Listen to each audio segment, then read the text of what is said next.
Welcome to a new episode of Scientific Smart Coaching covering conceptual notes for pharmacy students.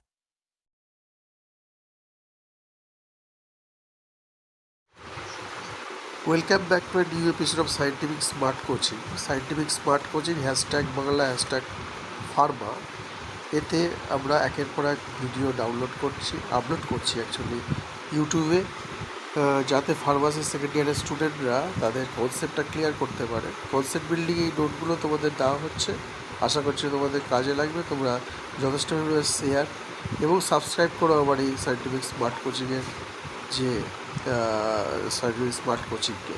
তাহলে এর একে আমরা এই পার্ট যেটা তোমাদের আছে ফার্মাসিতে সেকেন্ড ইয়ারে, সেইটা থেকে আমরা আলোচনা আরম্ভ করছি। প্রথম যারা পড়বো ইন্ট্রোডাকশন, অর্থাৎ প্রারম্ভিক আলোচনা pharmacy law and ethics. Law কাকে বলে, ল কাদের জন্য অ্যাকচুয়ালি ফার্মাসি ল? প্রোটেকশন আর গাইড ফর পিপল, মানুষকে প্রোটেকশন দেওয়া বা গাইড করা, টু মেনটেন পাবলিক অর্ডার, ঠিকঠাক ওষুধ বিক্রি করা এইসব, এবং প্রোটেকশান করা, মানুষকে ঠিকঠাক ওষুধ খাবে। এটা ল দিয়ে কীভাবে প্রোটেক্ট করা যায়। Term law set of law জিনিসটা কি? Law is are the set of or regulation, bylaw, circular, international, এইগুলোর একটা সেট, এইগুলো দিয়ে একটা ল তৈরি করা হয়। অর্থাৎ regulation, bylaw, circular, international agreement, এইগুলো দিয়ে ফার্মাসির ল, যে কোনো লই তার।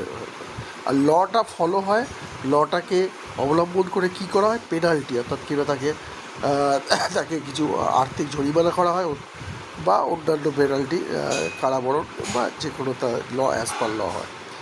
এবার আসা যাক ফার্মাসি কী দিয়ে কন্ট্রোল হয়। ফার্মাসি ল দিয়ে কন্ট্রোল হয়, এথিক্স দিয়ে কন্ট্রোল হয়, আর স্ট্যান্ডার্ড, এইগুলো নিয়ে আলোচনা হয়। ফার্মাসি কন্ট্রোল মানে ফার্মাসি যে টোটাল ওষুধের যে সিস্টেমটা, ফার্মাসি সিস্টেম, এটা কী দিয়ে কন্ট্রোল হয়? ল দিয়ে কন্ট্রোল হয়, এথিক্স দিয়ে কন্ট্রোল হয় এবং স্ট্যান্ডার্ড। লটা কি? Pharmacist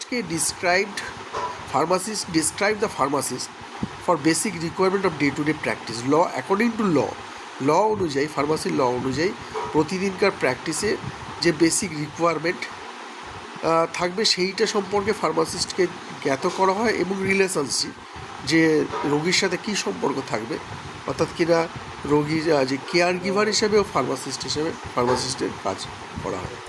হাইলি রেগুলেটেড জব, এই যে pharmacist job. Products are held to the most exacting standard. According to law, product যে ওষুধপত্রগুলো থাকবে যেন তারা স্ট্যান্ডার্ড মেনটেন হয়। এবার আসছি এথিক্স।